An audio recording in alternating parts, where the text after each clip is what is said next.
Hi, Marisa. How is your hand? Um, it's okay. It'll be okay.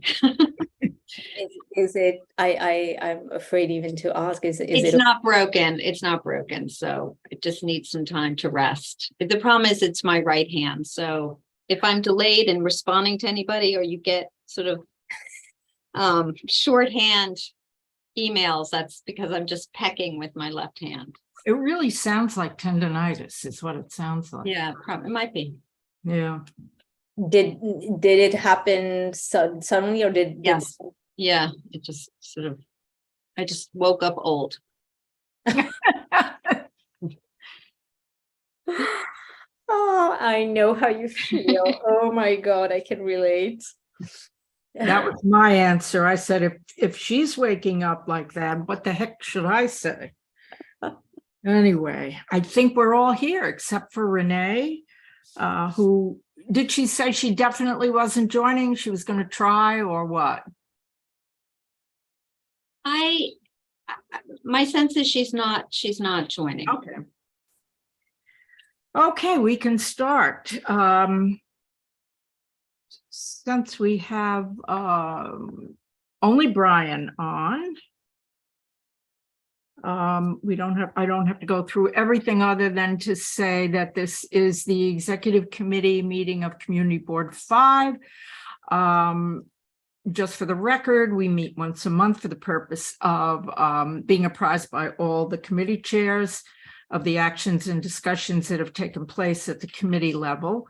And that leads us to our main purpose, which is to form and finalize the agenda for the full board meeting. We don't usually take action. Sometimes in an emergency we do. Tonight we have no such action, so we will just be going over and forming the agenda for Thursday night.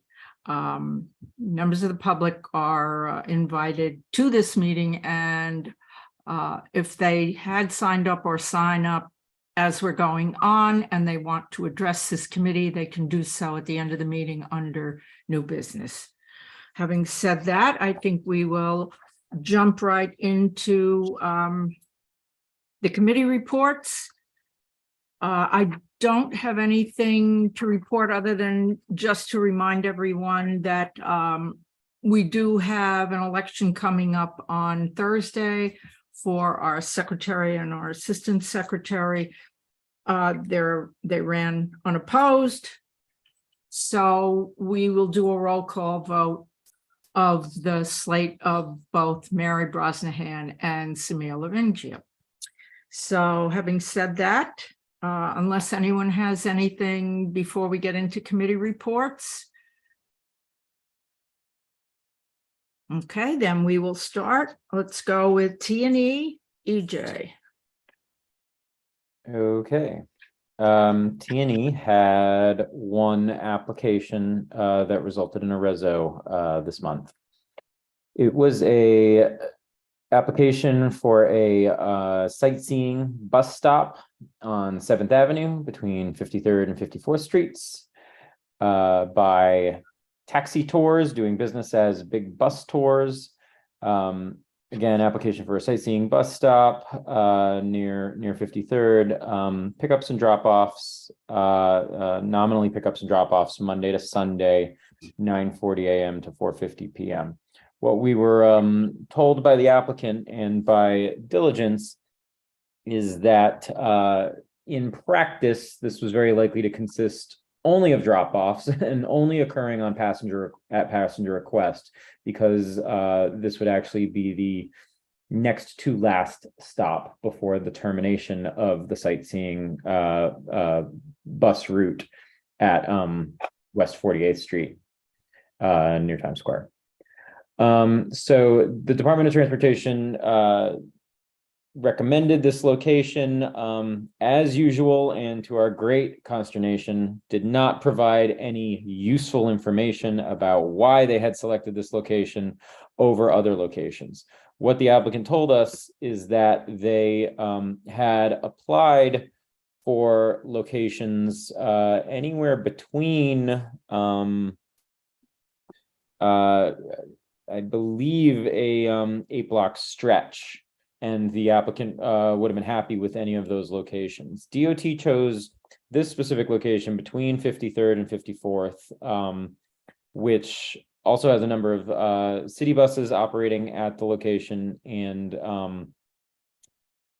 there's an existing intercity bus stop for a company called Gray Line, which has not operated since COVID, and which has not been operating.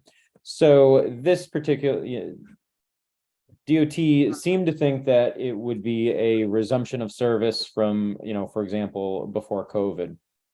What we did learn by hearing from multiple residents who were in attendance at the meeting is that there's a history of misuse of the buses that currently pick up and drop off at the location, and prior sightseeing buses that used to pick up on this block before COVID. It's a residential block. The residents report that now that there is restaurant usage of the sidewalk and the street, that it's become incredibly congested, that there's lots of evidence, photographic evidence, anecdotal evidence of sightseeing buses idling at times a day when they're not supposed to be, idling which they're not supposed to be, and just generally huge amounts of congestion on what has become a much more narrow sidewalk space. So based on what the residents were telling us and our best understanding of the criteria of a good location for this, and because the applicant themselves told us that they would be perfectly happy with any of the other locations in the 8-block stretch to which they applied, including, for example, 1 block south, which is a commercial block as opposed to a residential block, we voted specifically to recommend denial of DOT's recommended location, and strongly urge DOT to consider more suitable locations among that stretch that were also amenable to the applicant. And once again, even though this kind of seems to go off into the ether, we begged DOT to actually provide context for the decisions that they're making. That vote was unanimous, 9-0. Okay. Anybody have any comments or questions? All right. I guess the only thing I would add, Vicky, is that I think I've been getting some personal emails from residents as well. I know that the board office has, generally endorsing the same position that the residents took at our committee meeting, but I suppose I would not be shocked if some of them show up to speak during our public session on Thursday. Okay, good. And for the record, if I'm not mistaken, DOT did not send a representative to the meeting. So in addition to them being there and we're not getting any answers, they weren't there, so we're definitely not going to get any answers. Craig. Yeah, just one minor comment. It's administrative. On line 129, I think you spelled Kathy's name wrong. I think it's K-A-H, not K-H-A. On the voting. Sorry, Craig, I couldn't hear what you said. Line 129 on the accent. I think it's K-A-H, not K-H-A, if I remember correctly. K-A-H, yeah. Okay, I'm sorry, we'll change that. Okay, anything else? All right, then let's do landmarks. Layla. All right, so we had 2 applications this month.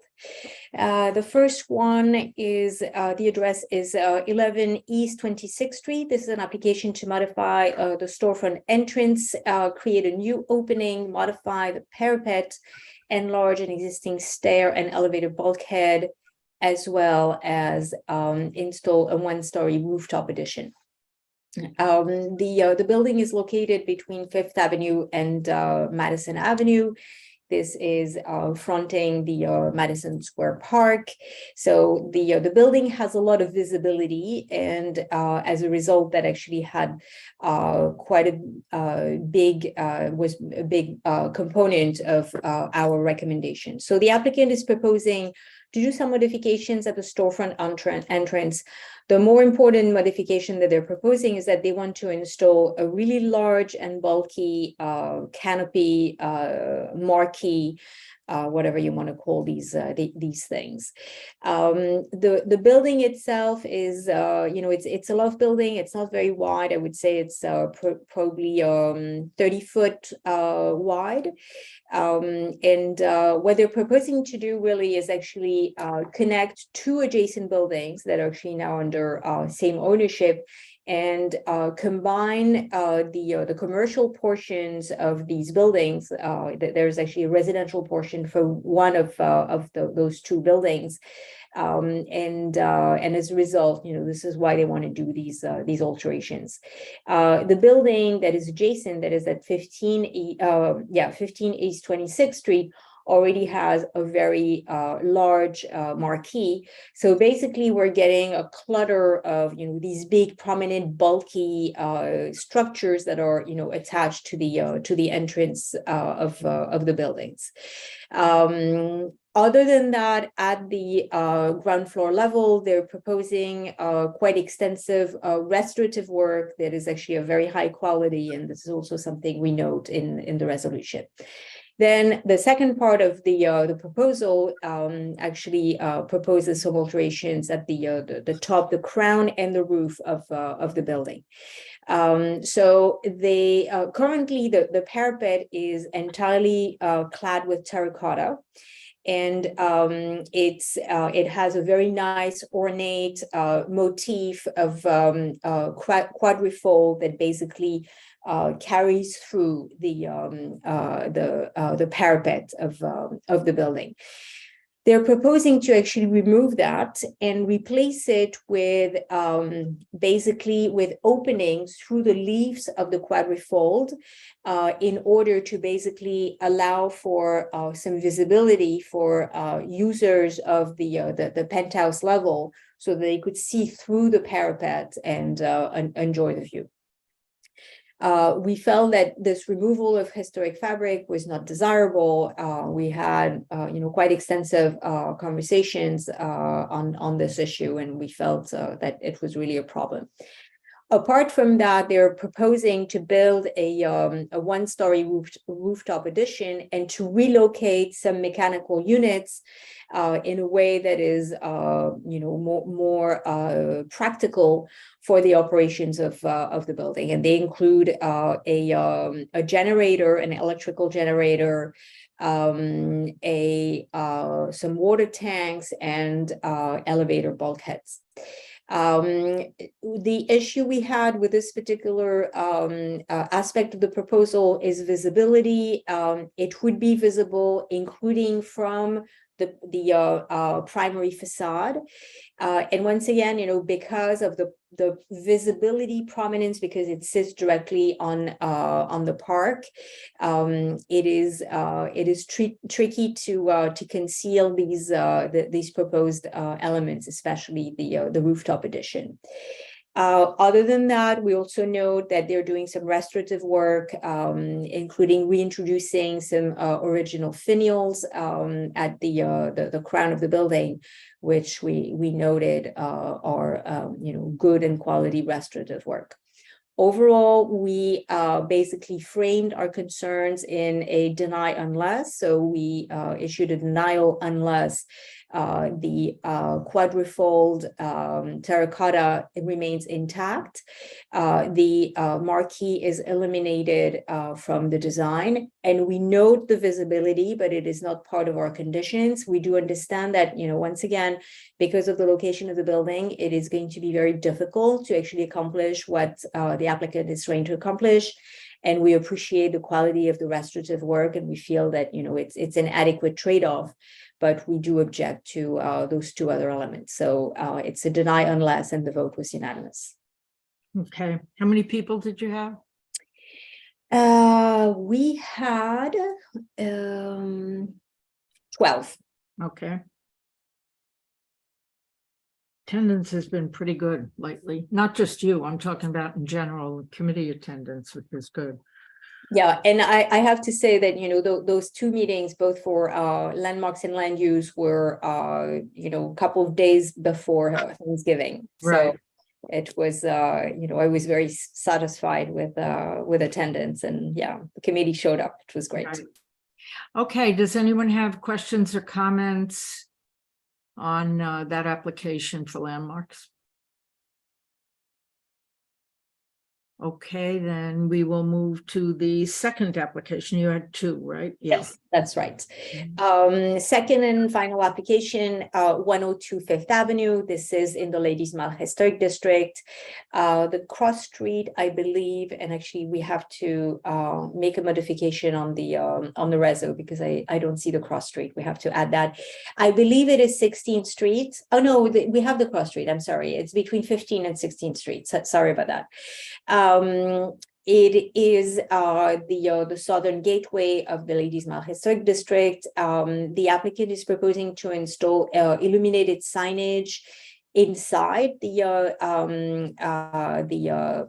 display window, but it is less than 18 inches. I'm sorry, 18 inches away from the glazing of the display window, and therefore not within the rules of LPC.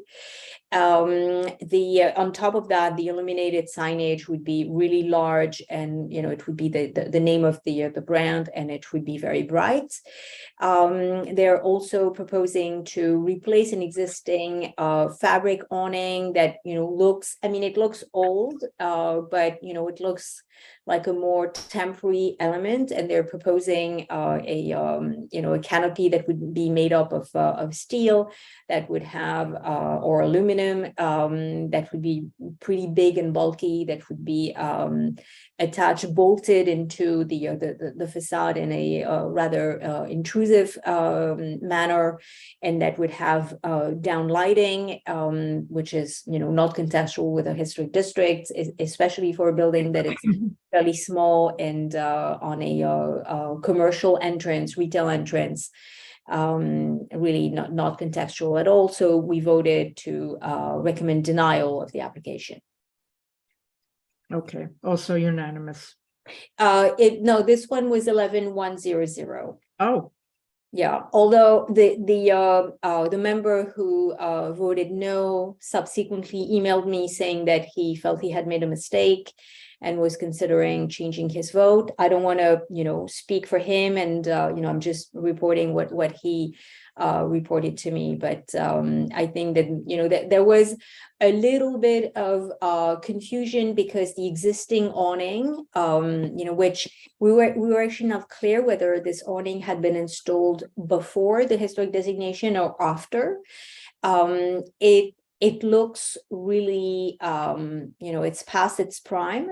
And I think that, you know, there was a little bit of confusion as to whether we were voting to continue to support the existing awning rather than voting to deny the new proposed. okay. Who was it that voted against? Mike Kabak. Okay, and he may change his mind at full board? He sent me an email, you know, right following the meeting, saying that, you know, he felt he may have not really fully appreciated what the purpose of the application was, and what the meaning of the denial was, and that he is considering changing his vote. Oh, okay, good. All right, any questions or comments from any of you on this application?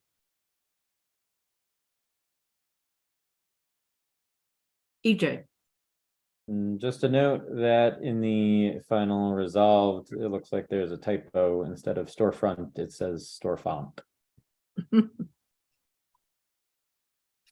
Thank you, EJ. That's odd, because I actually remember getting the autocorrect to actually correct it. And I have to make sure that I sent you the correct version. But thank you, EJ, for noting that. Yeah, I don't think we have the final. I saw there were back and forth emails. I'm not sure we got the final. Got it. Okay. Okay. Great. So I did send an updated version for this reso, and I also sent the casino reso like literally a couple of minutes ago. Okay, anything else? So that's it for landmarks. I don't Okay, think there are thank any other questions. Okay. Land use. All right, so we didn't have any applications, but we took it upon ourselves to actually revisit the question of casino siting. We had actually started discussing the matter the previous cycle, and we felt that it was timely to actually come to a resolution at this current cycle. Just for a little bit of background, in 2022, the state legislature added into the state budget the permissibility of the issuance of 3 casino licenses downstate. There are currently 4 casinos in existence upstate. Casinos were a prohibited use downstate up until now. So the licenses are going to be issued in early 2023. So it's really upon us. We know of a number of developers / property owners who have teamed up with casino operators who are getting ready to actually submit a request for evaluation for a casino license. Some of those are located in CB5. We have heard also of others outside of our district, but in Manhattan. And there's also a number of sites that are being considered in other boroughs. A few things that are important to keep in mind is that currently the Department of City Planning is still unable to answer the very basic questions of whether casino use is permitted in CB5 and actually more broadly in the city. But certainly, we've asked the question numerous times and numerous ways. It is as far as we can tell, casino use is actually not permitted in CB5 and is going to require some sort of a zoning change. The department and the administration is looking at the zoning change and trying to figure out what makes most sense. We are assured that it's going to be a less cumbersome step put upon the applicants for such casino, but definitely it is not as of right currently. So this is important to also understand our recommendation. Finally, we looked at 2 areas. The first one is the argument that casinos create economic stimulation and economic growth for its immediate region. And then the other aspect that we looked at is actually the social and health consequences that casino have on their communities. So what we note is that in CB5 and in the central business district and more broadly actually in Manhattan, we actually currently have a very strong labor market. Unemployment is actually very low. Anecdotally, what we hear, especially from the restaurant industry, is that staffing is a big issue currently. What we hear also is that the priority use for our district is actually residential and affordable housing development. In terms of economic development, our district is actually economically sound and it is a dynamic part of our state. We don't have granular data, but we're probably representing some percentage of the national GDP in directly in CB5. So we felt that the economic argument for our specifically for our district was hard to make and hard to prove. On the human cost of gambling, we did look at a number of studies, and we do realize that gambling is a health and social concern, especially for low income and minority people. The statistics are actually pretty chilling. 90% of individuals who suffer from gambling addiction are males, Black males under the age of 35. We had a member of the public at our hearing monthly meeting note that CB5 and especially Times Square is home to a number of SROs, single occupancy rooms that house a vulnerable population that may actually fall victim to gambling addiction.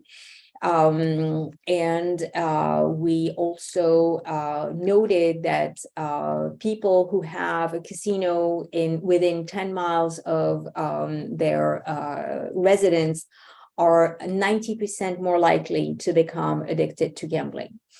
So for the lack of clear economic benefits and the negative health and social costs that a casino would cause to our district, we voted to recommend denial of support for a casino siting in CB5. And we urge our elected officials to actually vote against casino siting in CB5. Also unanimous. Vote was unanimous. Yeah. Every time I hear you talk about DCP saying that they don't know, I just don't understand that, but okay. Is that safe to assume then that they will be putting through a zoning text? Is it a zoning text amendment that would be coming? It's unclear really how they're going to square this, or whatever the expression is. They have a little bit of a zoning technical headache on their hands. So whether they decide to do a site specific zoning change once they've figured out who is likely to get the license, or if they decide to do something that is more widespread and do a citywide or borough-wide zoning change where they would decide that in Queens casinos are permitted.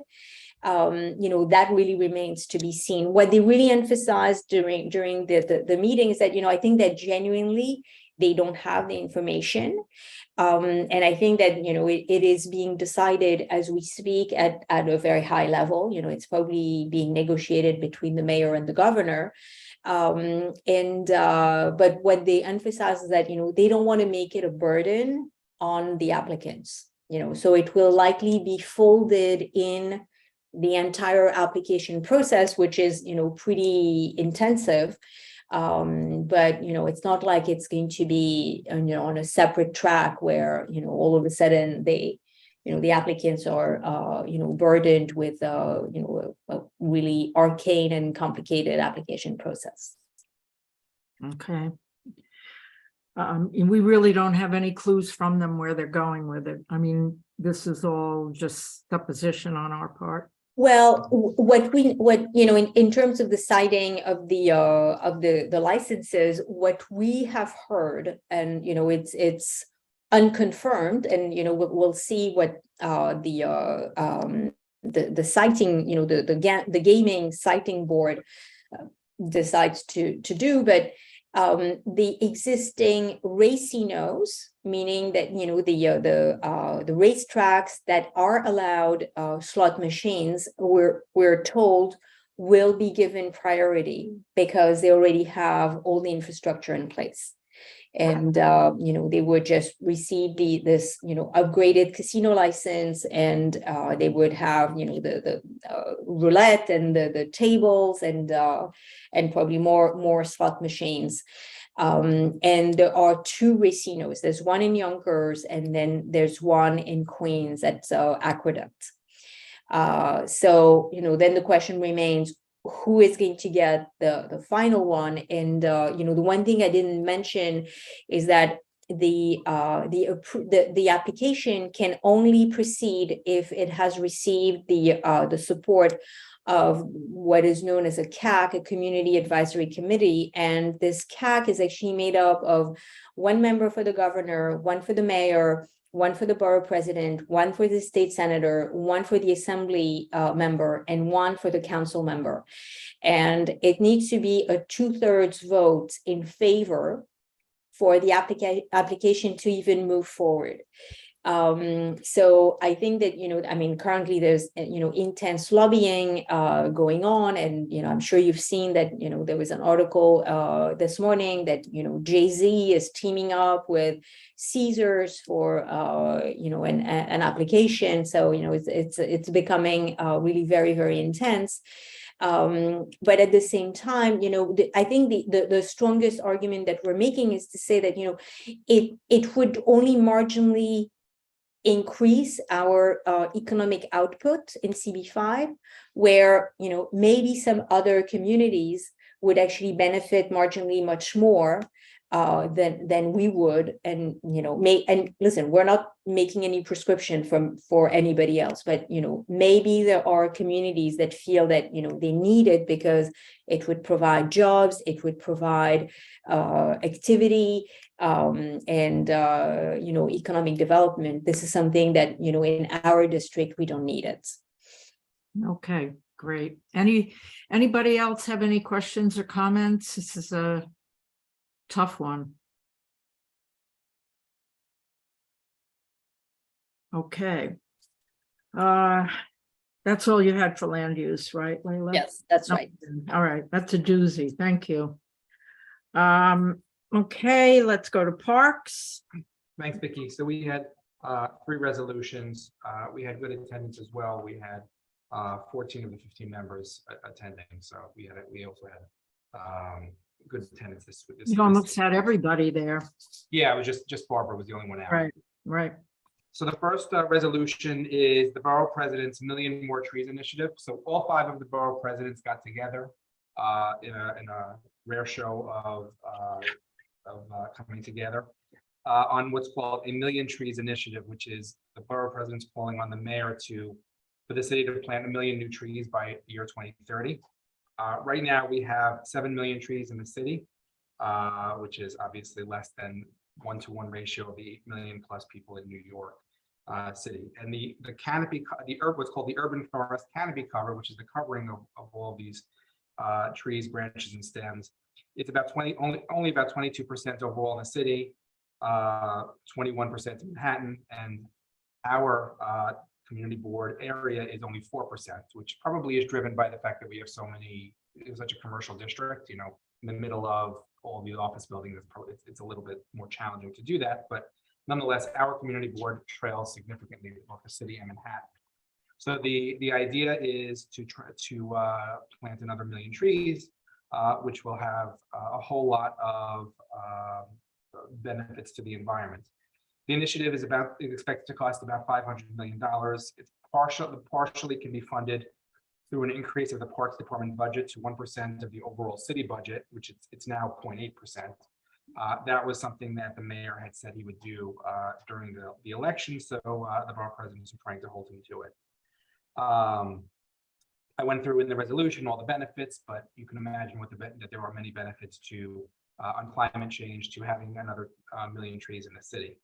So the committee voted to support this proposal for 1 million new trees, and then various procedures to get there, and you know, increasing in forestry work development. So this way we have people to take care of the trees once they're up, and just going through where we put the trees equitably, making sure that they're in communities that have been underserved in the past.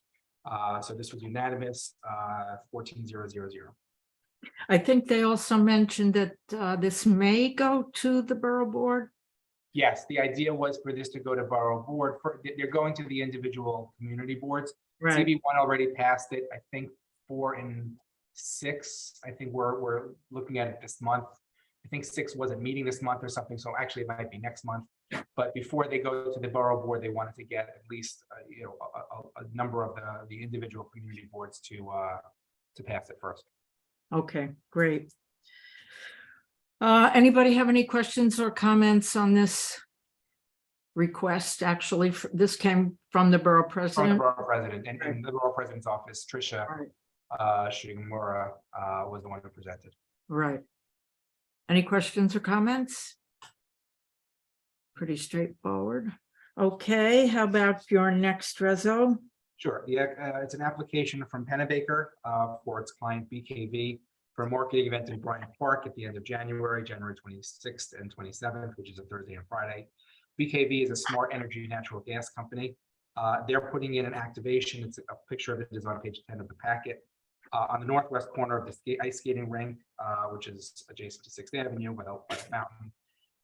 What they're putting up is a 40-foot wide, so it is big, approximately 10-foot high tunnel, which will have different components within it, different stations within it that you walk through that will educate the general public about climate change, what it means for New Yorkers, how they can effectuate change. It's a physical and digital experience. There's interactive displays, visual design, sensory experiences. At the end, there will be a little bit of, this is what BKV does. It is a marketing event after all. The estimated time for a full run through of the tunnel is 5 minutes. You go through and it's basically this is about this. Go to the next station. This is about this. Go to the next station. This is about this. Go to the next station. So nobody's going to be in there for a significant amount of time. There'll be about 12 to 15 what they call brand ambassadors and as well as production team members. They will be giving out hot chocolate at the end. It will be at the end of January, so it'll be cold. But nothing else is going to be distributed. The information about the company and about further information about climate change will be done through a QR code. So if somebody wants to find out more, they can look it on their smartphone. The sound is all going to be within the structure. There's nothing external. The signage is actually quite minimal. If you look at the visual on page 10, it's just the leaf, which is their symbol on the outside. We went through the rules of filming. You can't have a sign that says, if you step in this area in Bryant Park, we own your image. So we went through that rule with them as well. They expect about 2,000 people. The event's tailored to attract people who are at the park and passing by. We went through ran this through the Parks Committee matrix, and overall we felt it was fine. It's obviously a bit big, but it's only there for a couple of days. It's not a huge footprint, and the information that people will learn from this will be quite useful. So we approved this. This was also 14-0-0-0. Okay. Any questions or comments about this application? Okay, the next one. The next one is an application for a planned distinctive sidewalk at the Waldorf. As a reminder, we all know the Waldorf is landmarked. The sidewalks are not landmarked. So we did not do this as a joint meeting. We discussed this with Layla. We did not do this as a joint meeting with the Landmarks Committee. However, the two people that were assigned to this from the Parks Committee were also on the Landmarks Committee, so they brought that viewpoint. It was Barbara and Aiden, so they were on both committees. The Waldorf is undergoing a restoration of the landmark building exterior features, and there's also renovation inside. The applicant is seeking to create a uniform sidewalk treatment with concrete pavers, poured concrete, and it's going to restore the historical lattice pattern, regrade the sidewalk to modify 2 entranceways to become accessible entrances, There's pavement treatments that are going to be restored in the main entrance and modernize the expansion joint covers in the sidewalk. This will start happening at the end of next year, and it's going to be sequenced to minimize disruption to pedestrian traffic. We were very happy that the elevation changes of the sidewalk to bring this into ADA accessibility was being done. Anything that they can salvage from the existing cement and granite, they will try to reuse, because that came up. They are not going to put in a snow melt or de-icing system. I think on the park committee, the last few of these distinctive sidewalks, we've seen that the applicants have been putting in the de-icing where the sidewalk gets warm, and that's how it deals with ice during the winter. They said that they are not doing that, and there are no plans to do that. We did put pictures on pages 12 and 13 of what it will look like. The proposed granite pavers are on 13, and the actual pattern is going to be on page 12. That being said, the committee was satisfied with this application and recommended approval from a vote of 14-0-0-0. Okay. Any questions or comments? Yeah, I have a question, Nikki. Okay, go ahead. Craig, can you just clarify what you said, or maybe just repeat? I'm not sure I totally understood about raising the sidewalk to make it ADA accessible. So does that mean that they basically changed the grading of the sidewalk so that the building itself is ADA accessible? Correct. That's my understanding. Kim, that was your understanding as well? Yeah. Thus eliminating the need for a ramp. Correct. This is massively fantastic. So I'll vote yes twice. That makes me happy. Thank you. Yes. Any other comments or questions? Okay, that's it for parks. Oh, do you want to mention the letter? Oh, there was an event on Friday. Yeah, there was an event on Friday in Greeley Square. We got the application, I think, a week and a half earlier. So because of that, I'm trying to think of the dates. Yes, it was Friday. Because of that, we were not going to be able to, but we would not be able to vote on the application. It was an event. Now I'm trying to think. I didn't have it in front of me. Well, that's right. It was an event for the soccer. They were putting for the World Cup. They were putting up a big TV. It was McDonald's was putting up a big TV in the morning, showing the soccer match on Friday morning. I think it was Korea was playing, and that tied into it being near, somewhat near Koreatown. They were going to show the match in the morning, and then they were going to replay the match in the afternoon. McDonald's was going to have some giveaways. The committee did not, as I said, did not vote. Generally, the committee was okay with this. It was a one-time thing because it tied into the World Cup. The concerns that we did have related to some of the controversies, with the World Cup and where it is. And so what I did is I sent an email to Bryant Park and the 34th Street folks that said, we're okay with this. We'd like it. We are concerned that it didn't come to us in time to take a vote, and we were also concerned about. We just wanted to register our concern with the controversy surrounding this application. But in and of itself, it was an okay application, and the committee didn't have an overall problem with it. Did you get any feedback from the things you were worried about? No. KBAC did send me a picture. Let me look at this picture. He said it was, I think it was big. Let me look.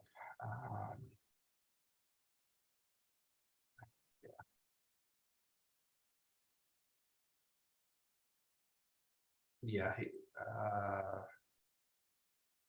I'm trying to find the picture that he sent. I think it was big, but it was like 30 degrees out. I don't think it was very well attended. Okay. It was freezing, which is what I expected. And the office heard nothing, right, Marisa? Okay. Yeah, I don't think it was that well. I wasn't able to attend. Yeah. Okay, good. And Vicky, before we move on to the next committee, can I ask just one question on the, it looks like you received a presentation from the new executive director of the Madison Square Park Conservancy, Craig?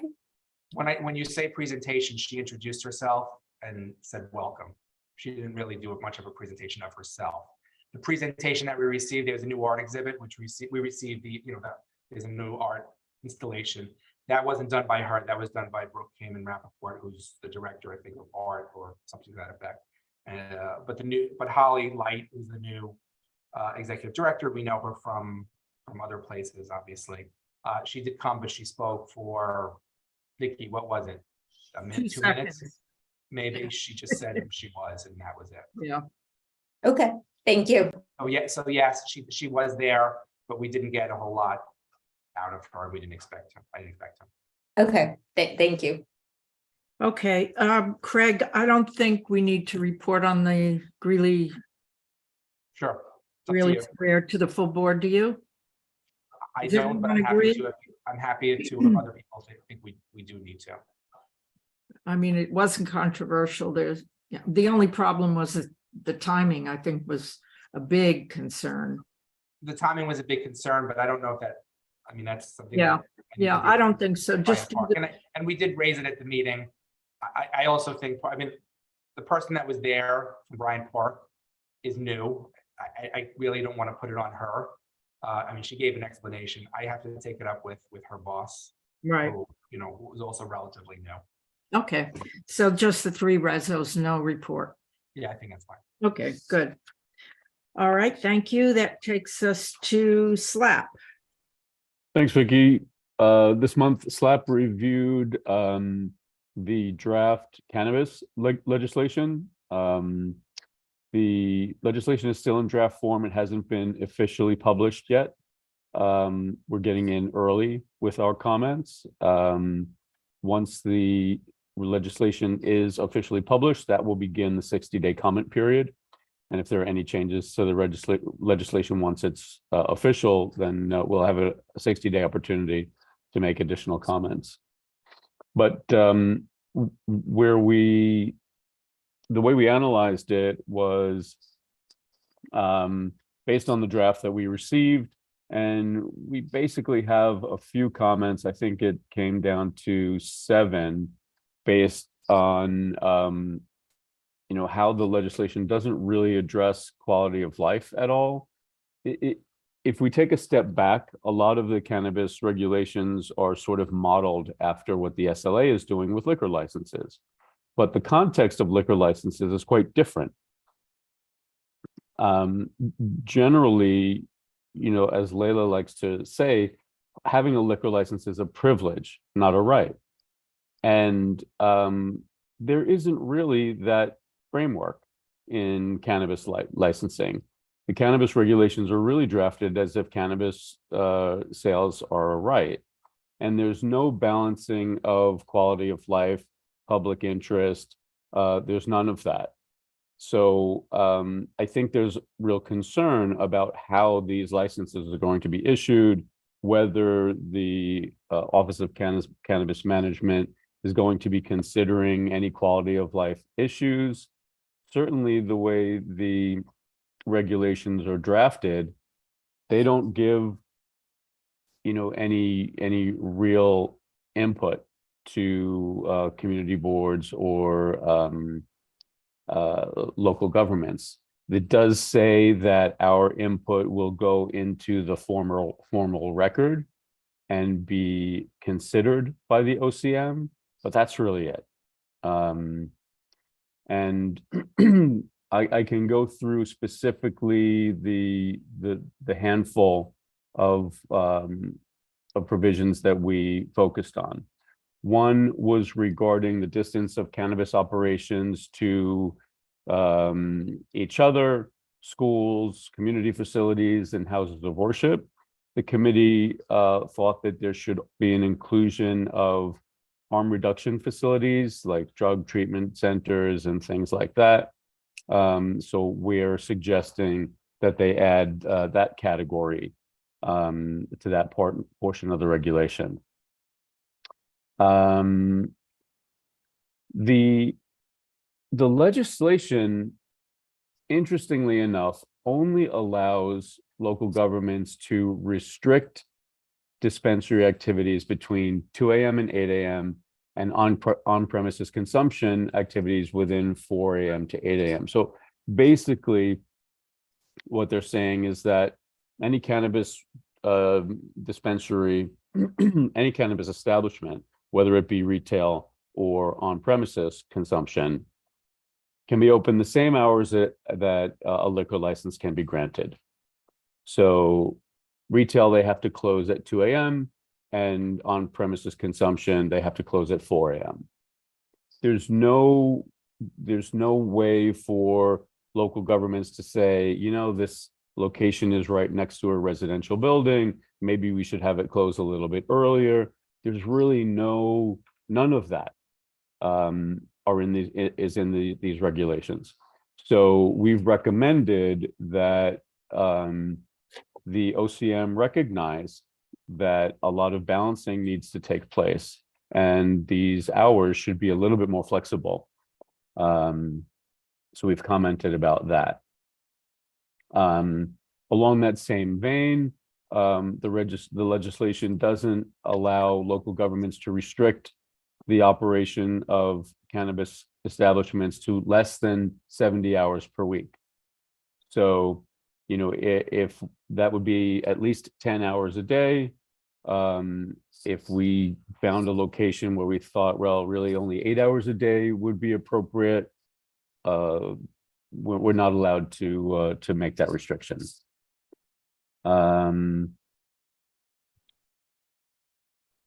Next would be, you know, how we negotiate methods of operation with liquor license applicants, depending on the needs of the community and the input of the community.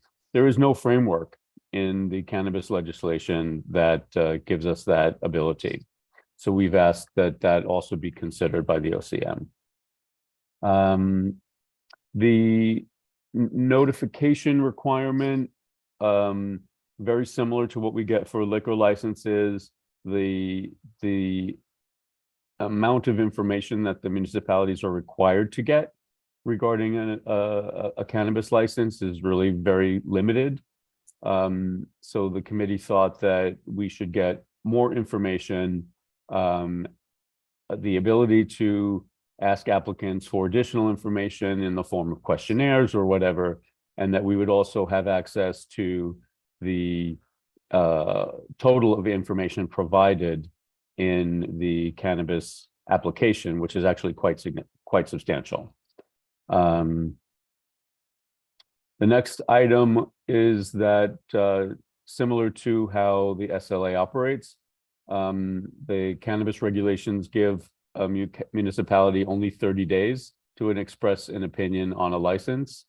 In practical purposes, we really do have a lot more time when it comes to liquor licenses, because the SLA really takes several months to review these applications. So even if we don't have comments within the 30-day period, the SLA is still open to our comments until they make a decision on the license or have a 500-foot hearing or what have you, which typically takes months and months.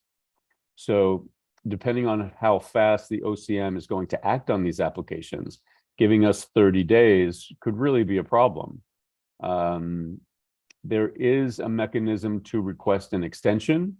We have to show a good cause and things like that, but that's on an application by application basis. So it's going to be unwieldy to request extensions for every single application should we need them. We propose that the period should be 60 days, which would give us at least a full community board cycle to hear these applications.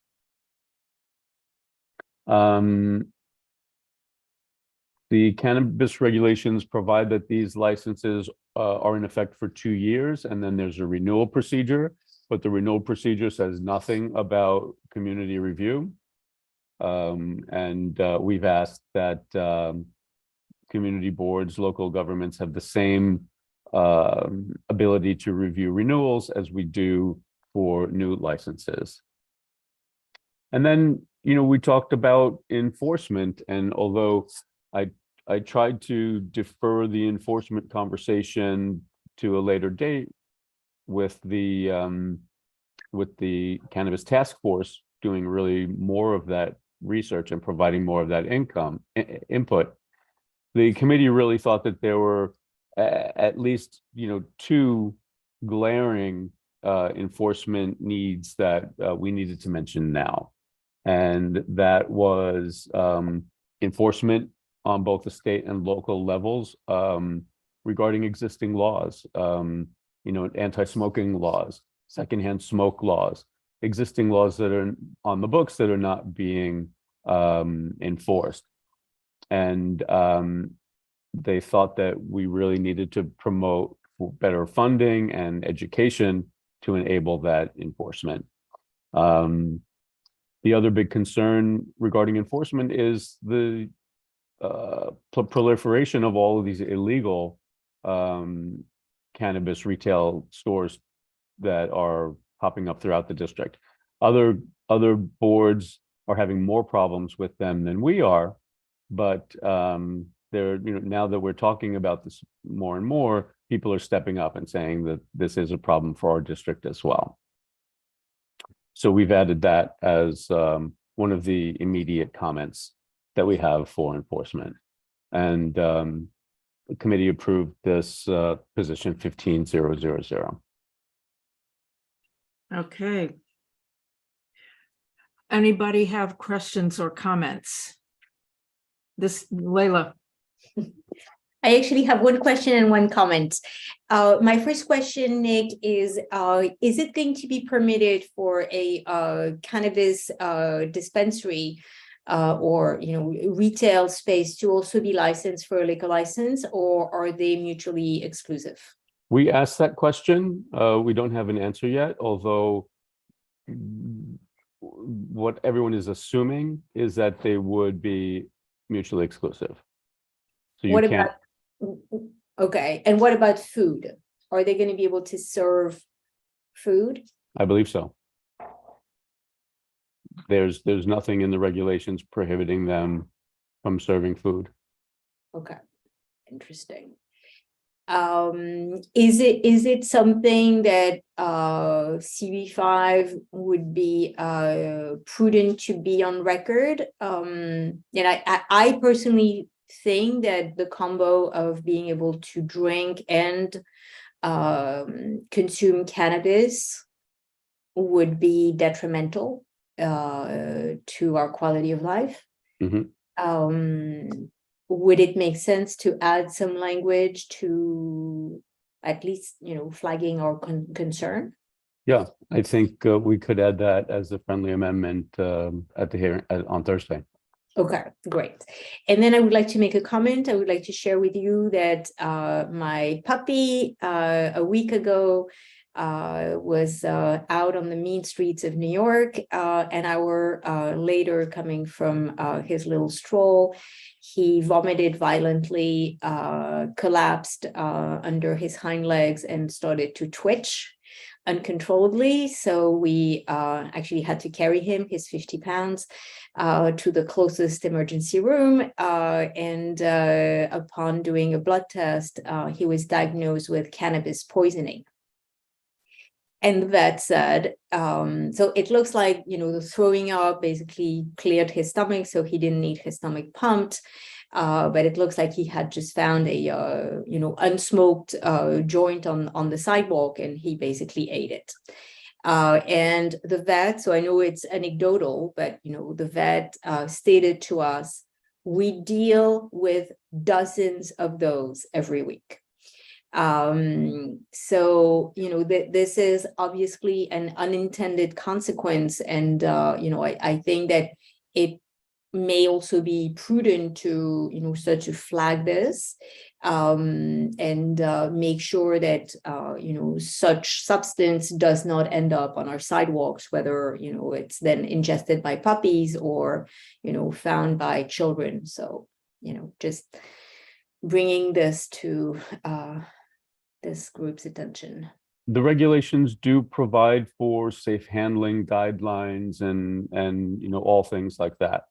Of course, you know, these regulations aren't really in effect now because all of the establishments that are operating now are operating illegally and not with the review of the OCM. But yes, the regulations do provide how how cannabis should be handled safely. Okay, great, awesome. Thank you.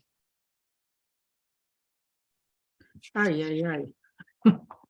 Never a dull moment. Oh, that's awful. That is awful.